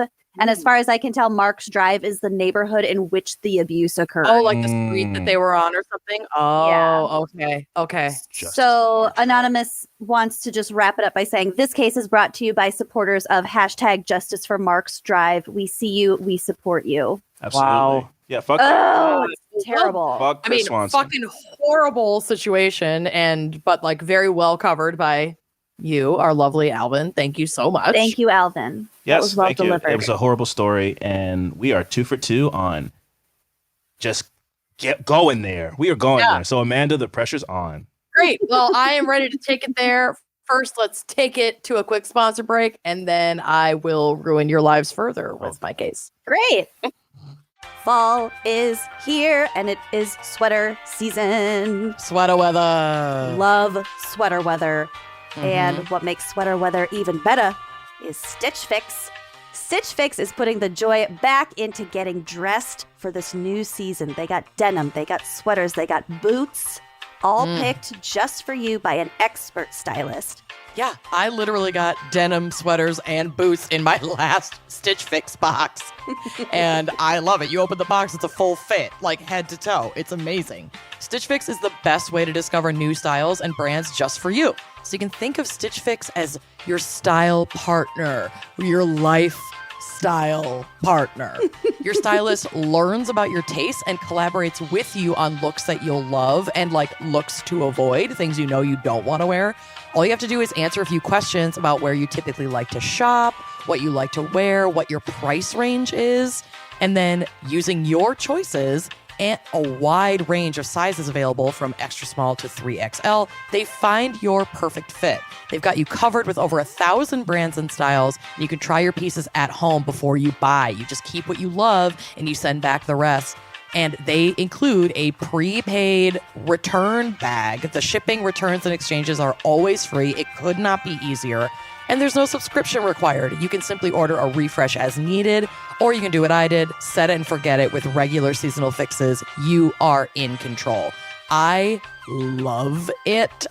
Honestly, I posted a picture of myself on Instagram recently wearing a sweater that looks like it's so soft. It's like white with like almost funfetti spots all over it. Oh, I saw in that. Like those, that was so yeah, cute. in like blue and pink and pastel. It's so cute. It is so comfortable. And I don't think I have ever gotten so many comments on my Instagram of like, where did you get that sweater? I need that sweater. And I'm like, y'all, Stitch Fix. I didn't even pick this out for myself. They picked it out for me, and it's now my favorite sweater. Amazing. Mm-hmm. Right now, Stitch Fix is offering our listeners $20 off their first fix at stitchfix.com/gals. That's stitchfix.com/gals for $20 off today. One more time, stitchfix.com/gals, and treat your wardrobe. Treat it. Self-care is always top of mind for me, but in between meditation sessions and trips to the yoga studio or the nail salon, how often are you taking care of all of your needs? Transport your mind to a world where you can relax and treat yourself to your deepest desires with Dipsy. Self-care has never sounded better. Truly. Dipsy is an app full of hundreds of short, sexy audio stories designed by women for everyone. They bring scenarios to life with immersive soundscapes and realistic characters. Find stories about an intriguing coworker with a British accent. Or hooking up with your hot yoga instructor. Radically inclusive, Dipsy has stories for straight and queer listeners, and 56% of stories are voice acted by people of color. You have never heard celebrities like this before. Listen to stories voiced by Sarunas J. Jackson, ER Fightmaster, and Luke Cook. New content is released every week, so in between listening to your favorite stories again and again and again, you can always find something new to explore. They also have soothing sleep stories, wellness sessions, and sexy stories that you can read. So if you forgot to charge your AirPods, no problem. Dipsy's got your back. Love that. Let Dipsy be your go-to place to spice up your me time, explore your fantasies, relax and unwind, or heat things up with a partner. Heck yes. So for listeners of the show, Dipsy is offering an extended 30-day free trial when you go to dipsystories.com/gals. That's 30 days of full access for free when you go to DIPSEA stories.com/gals, dipsystories.com/gals, and treat your wellness. Treat it. Harkening back to what Lucy said at the top of her segment, I searched for a case today by Googling worst men in history. I started with worst men. That gave me like too much. Yeah. Then I was like, worst men in history. Barely narrowed it down. Honestly, wow. I also Googled man audacity murder. Oh, come on. A lot of fun Google searches. So, I mean, the lists that pop up are extensive. Sure. Phenomenal. And a lot of fucked up dudes out there. A lot of fucked up dudes in history. But one particularly evil man caught my eye today. And this motherfucker is well known, like a pretty well known serial killer. But I had not heard of him. I knew very little about him. Granted, I am the worst true crime podcaster in the history of true crime. I don't know what the amount that I don't know could fill 1,000 libraries on 1,000 planets. So here we are. I'm going to talk about this guy that I'm sure a lot of people listening have heard all about, but I hadn't. So Robert Christian Hansen was Hans Christian Andersen, but not. Was born on February 15th of 1939, so he was a Pisces. I like to take note of the zodiac sign of my killers. Mm-hmm. He was born in Esterville, Iowa. So Lucy, do you have any idea where that is? It's way up north by the border, so it's probably closer to you than it is to me. Okay. Oh. His father opened a bakery in Pocahontas, Iowa. That feels wrong. Town name. Yep. Which is a tiny community. I know, Alvin, you were talking about how 3,600 people kind of freaked you out. This is like 1,500 people. Oh, so God. Very small. Yeah, it's like that Nicolas Cage movie where The Wicker Man. Yeah. I always think when it's under 5,000 people, I'm like, even under 10, I'm like, Wicker Man. It's all a cult. The whole town's a cult. It's funny that you mentioned Nicolas Cage because he will come up at the end of this case. He always, man, that guy's clairvoyant. He's everywhere. You want to talk about men? That's a sick man. Love him. There's your man right there. That's Nicolas a man among men. He's behind every sequined pillow. Oh. Behind every sequined pillow is the visage of Nicolas Cage. Robert attended school in town and worked in his father's bakery in his free time. And like he worked long hours in this bakery. Like he would go to school and then like work in the bakery like throughout the night and on the weekends. So it was not fun for him. But he was not altogether embraced by the small community. So Robert had a stutter and severe acne that left his face very scarred. And like kids, that's tough. Are cruel. That's tough. They're fucking cruel. And especially male kids. So, he was mercilessly bullied as a child. And this bullying continued through his puberty and teen years. And Robert developed an incel hatred of women, hating that the cute girls at school wanted nothing to do with him and fantasizing about committing acts of violence against them. Oh, wow. Yeah. We didn't have like the terminology to label them as like incel behavior back then, but that's what it was. Yes, that's the pipeline, is the girl you like doesn't like you back. And so women are dumb. You know something? Women are stupid and I hate them. For no particular reason, though. If she just put out. Yeah, not because Cheryl called me a pizza face when I was 11. And so I hate women now. It doesn't have anything to do with that. They really need to speak to me with less resentment in their tone. Right. Yes. As a current pizza face, I also hate women. My makeup is very good today, but I am You're fucking glowing. I am extremely broken out under this mask that I'm wearing right now. So he would isolate and spend his free time hunting and practicing archery, which given his mental state is a fucking red flag. Creeps me out. Scary. I do like archery though. I know it's kind of cool, but not in this context. After high school, he joined the U.S. Army Reserve, but only served for a year before taking a position with like a police academy in Pocahontas. So he was like a drill sergeant working for the police academy in his small town in Iowa. A militant cell. A lot of red flags. What a shocking twist that this man who felt bullied and powerless his entire life and hates women would be attracted to like a law enforcement. Shocker. It's like something's ever willing changed. to bet that's a lot more. You'd triple your money if you wanted to. Come along, twist. Anyway, while he was working basically as a cop, he did find love in town and got married in 1960 to a local woman who lived in the community. Oh, sweet. Oh, yeah, so great. Special thanks. That's it. Finding love was not the cure for his lingering resentment over his upbringing. He still needed to do something to get back at people who were cruel to him in high school. So on December 7th of 1960, he set fire to a school bus garage in town and like recruited another classmate that he had, or like someone who maybe worked at the bakery. I don't remember. Some young kid he recruited to help him burn down this school buses. Yeah. Garage. Okay. Be like, take that, my high school. Sure. Who are you? I don't know. Did you go here? Right. Exactly. Sir, this is a Wendy's. Yeah, Wendy's. So he was arrested and he spent just under 2 years in prison. It was like 20 months or something for arson. He was sentenced to 3 years. He served 20 months of that 3-year sentence.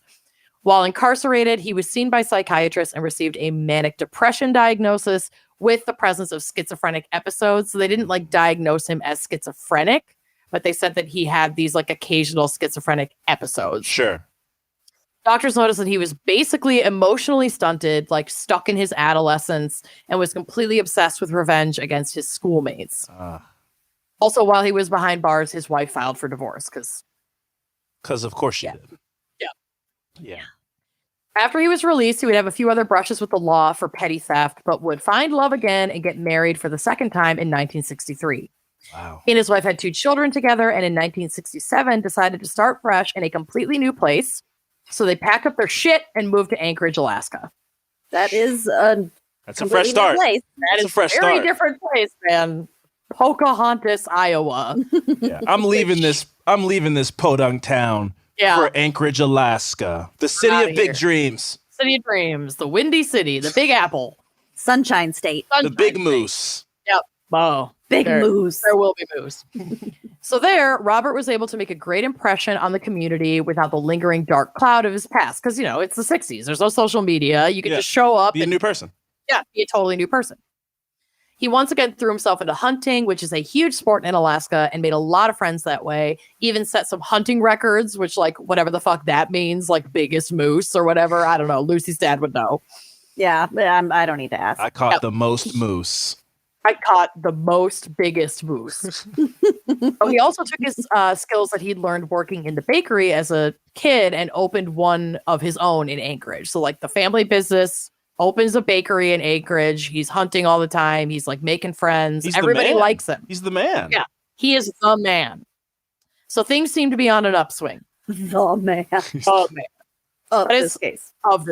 But his fresh start crumbled when in December of 1971, Robert was arrested for the abduction and attempted rape of a local woman. And when that attempt was unsuccessful, he raped a sex worker.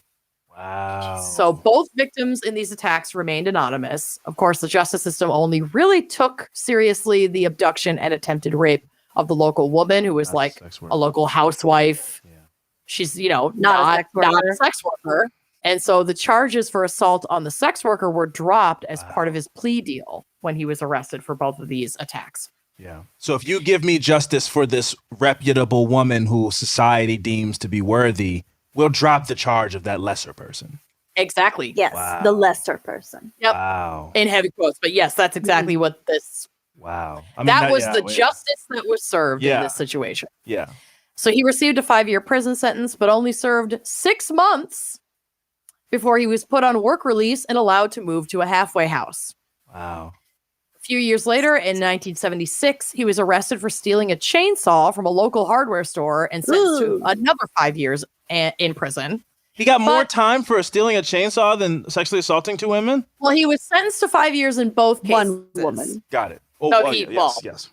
Technically, under the law, one woman, because they toss out the other charges. But so he was sentenced to 5 years in both cases. In the first, he served 6 months. In the second, he barely served anything. So he was sentenced to 5 years and court ordered to receive treatment for his mental health disorders, but he would only serve a few months of this sentence. And the Alaska Supreme Court reduced the sentence and released him with time served. Wow. I don't know why. I didn't look up that court record. I'm sure he filed some sort of appeal. He's like a well-known and liked person in the community. He's got a local business. He can shoot bows, man. He's white. They just fucking... Lots of parallels between these 2 stories. I know. Cases. He loves underwater resorts. Yes. All men love that. Let's not hold that against them. All men love a good underwater resort, yes. It's true. That's yes, all men. So it's unclear exactly when Robert escalated from rape and theft to full-blown serial murder, but it's believed that he started killing just after the abduction of the housewife and the rape of the sex worker. So like early 1970s, probably around 1973. It's also incredibly likely that he was feeling confident enough to escalate his behavior because of his lax punishments for his previous crimes. And he was basically told by the justice system that targeting vulnerable and marginalized women like sex workers and erotic dancers would gain far less attention and scrutiny from law enforcement. Yeah. So soon he developed a very predictable and strict MO. Robert would pick up a sex worker, lure her to his home at gunpoint, so abduct her, sexually assault her, and then he would do the most fucked up thing. So he owned like a small single engine 2-seater plane for hunting trips, which sounds really bougie to us, but it's like not uncommon in Alaska. Mm-mm. To just be able to fly? Yeah. You can't get hardly anywhere in Alaska without a flying. plane. Yeah, it's like having a nice car, basically. Mm-hmm. You either have a plane or you know people in the community who have a plane to get to your cabin, to get to, Wow. you know. Yeah. Okay. I haven't been. Lucy, you have, right? To Alaska? Yeah. Yeah, it's gorgeous. It's on my list. We got to do a wine and crime show there. It's really fucking massive, and it's just like almost entirely forest. Mm-hmm. It's like forest and water. Mm-hmm. There's a Blockbuster there. One of the last Blockbusters is in Alaska. I know. I want to go to the last Blockbuster. Mm-hmm. Anyway, so he had this plane, and he would force his captives into the plane, take her out into the woods, release her, give her a head start, and then hunt her. Yeah. Yep. There is a movie called On Frozen Ground about this man. That's where Nick Cage comes into this. Mm-hmm. I'll mention that at the end too. And picture this man as John Cusack because he plays him, and he's so fucking creepy in it. Mm-hmm. It's just cold and just it's so gross. Yeah, it's very creepy. That is the most psychotic thing I think I've ever heard. It's really the effort and putting them in a plane and letting them go and with a flashlight or whatever, and then hunting and them just thinking they like have a chance to escape. Yeah, I have a chance to get out of here, and then no, he's just stalking them and hunting them with like high-powered like moose hunting rifles. Yep, and like knives and fucking bow and arrow in the Alaskan wilderness. It's really, really, really horrific. Yeah, this happened. Like, this is not a movie plot. Like, this is real. I have such a hard time wrapping my head around it. So, though it can't be conclusively proven, I choose to believe that he did do this. So, many believe that Robert started this ritual as early as 1971, right after moving to Alaska. The body of 18-year-old Celia Van Zanten was discovered on Christmas Day, frozen in the wilderness by like people who were out hunting. Yeah. She had been missing for several days before she was discovered, and foul play was obviously suspected because she had like gunshot wounds to the back.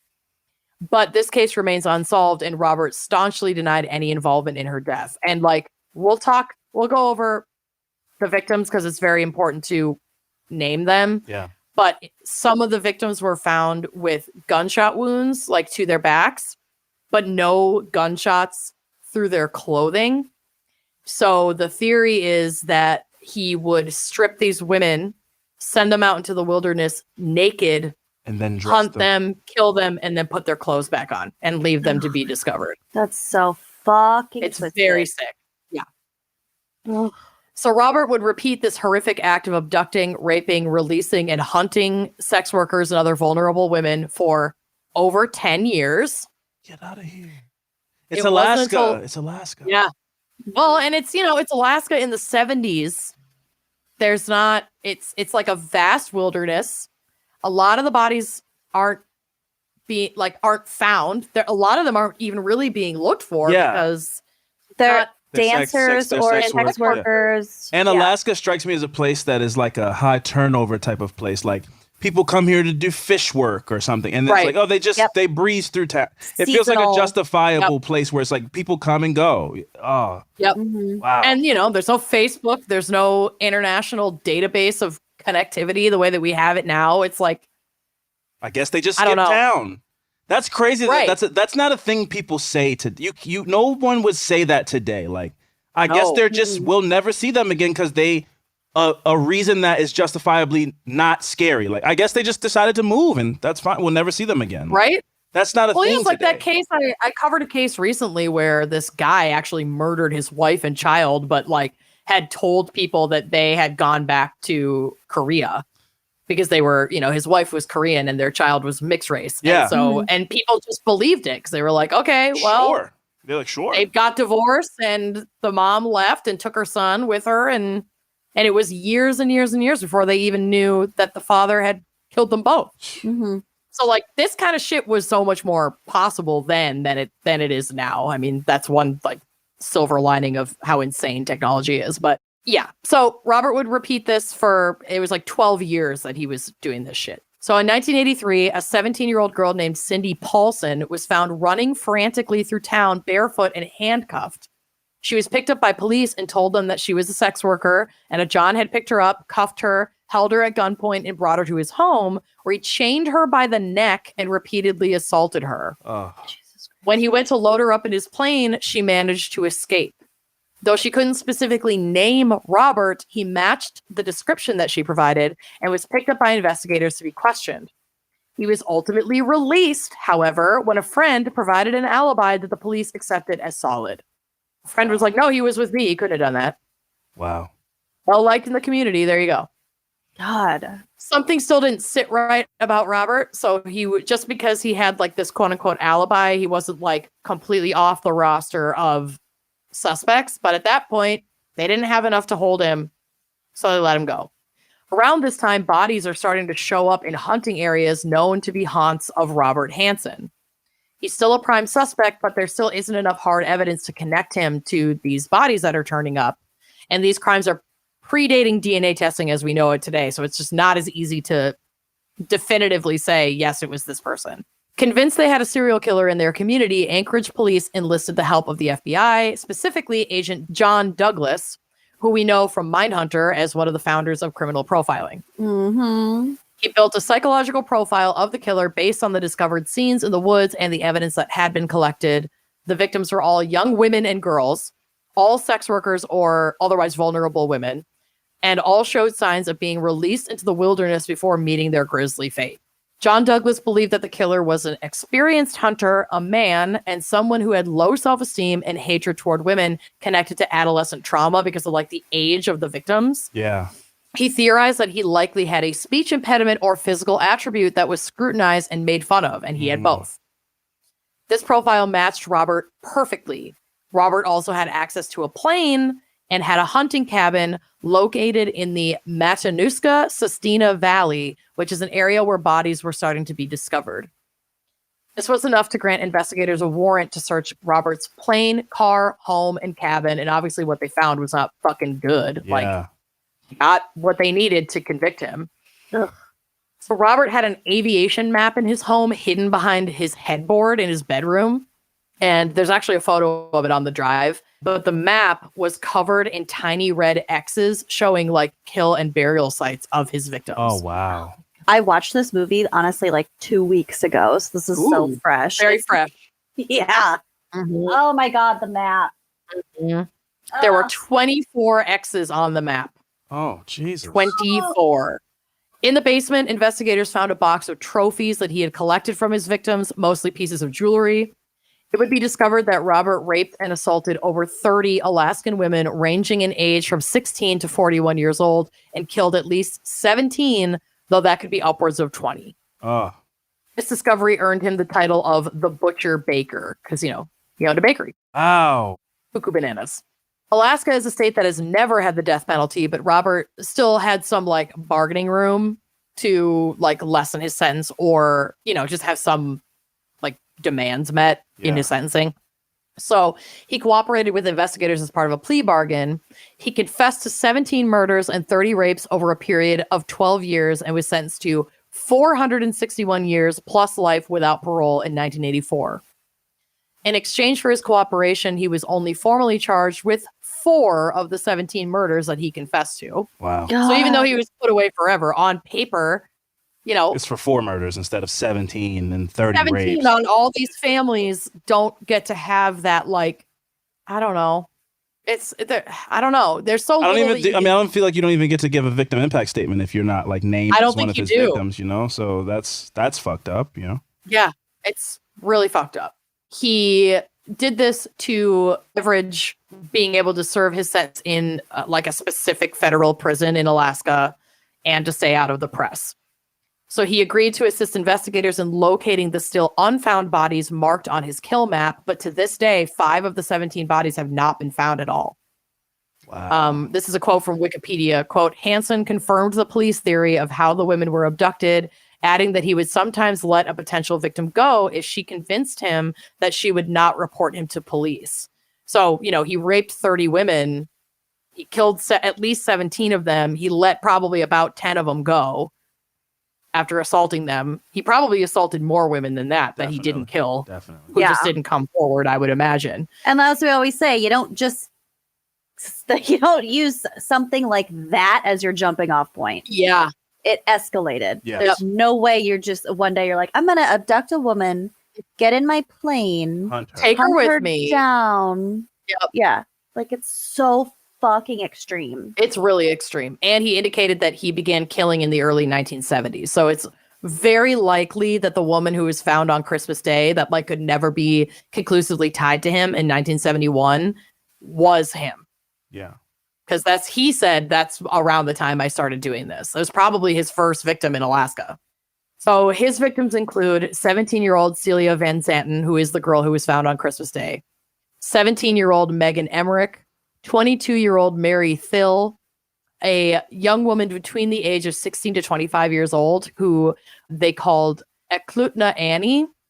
I'm certainly not pronouncing that right. Might be like an Inuit person or something. Yeah. Well, she was an unidentified victim who was found in a shallow grave off of Eklutna Lake Road. Okay, got it. She was stabbed in the back and partially eaten by animals when she was found. 24-year-old Joanna Messina, 24-year-old Roxanne Eastland, who Robert confessed to killing, but her body has never been found. 41-year-old Lisa Futrell, 23-year-old Sherry Morrow, 22-year-old Andrea Altieri, who, again, Robert confessed to killing, but she has not been found. 23-year-old Sue Luna, 19-year-old Robin Pelkey, who was only given her name a year ago in October of 2021, thanks to forensic genealogy. Oh my God. So we didn't even know who that victim was. For decades. She was a Jane Doe until last fucking year. Wow. And she was killed in the 70s. It's just unbelievable. I mean, her parents are probably long gone by now. Yeah. I'm sure she has some surviving family out there, but it's just heartbreaking. 20-year-old DeLynn Fry, 30-year-old Paula Golding, 17-year-old Cindy Paulson, whose escape and bravery ultimately led to Robert's arrest. She's the one who got away. Mm-hmm. 25-year-old Malay Larson, 22-year-old Teresa Watson, 24-year-old Angela Fettern, and 20-year-old Tammy Peterson. And there are many more. So many young women were killed or almost killed. Many more who survived attacks and assaults that, are not included on this list. So the story, like Lucy mentioned, the story of Hansen's horrific 12-year killing spree later became the subject of the 2013 movie Frozen Ground, starring John Cusack as Robert Hansen and Nicolas Cage as the Alaskan state trooper investigating the murders. And I haven't seen it, so Same. It's on Netflix, people. Oh dear, I might be watching that one tonight after dinner. But that is my case. Wow. This was a weird episode. Went everywhere. Went a lot of weird places. Where are my dogs at? This one. It was a doozy. Well, thank you, Anonymous. Yeah. I'm not well. For this. Again, not well. Follow that hashtag Justice for Mark Strive for more information on that motherfucker. Yes. Mm-hmm. Thank you to Alvin of Affirmative Murder Podcast for joining us again. Yes, you are the best. We love and appreciate you so much. Even though you're a man. Yeah, even though I'm available anytime. Man. I'm available anytime. I want to apologize for my scooping for my scooping for me being me being of the scooping kind. And let me just say, I had a great time. I love to do this anytime. I am definitely buzzed from all the awkward drinking when I just was finding one. Let me not say anything here because this is not a time for a man to speak.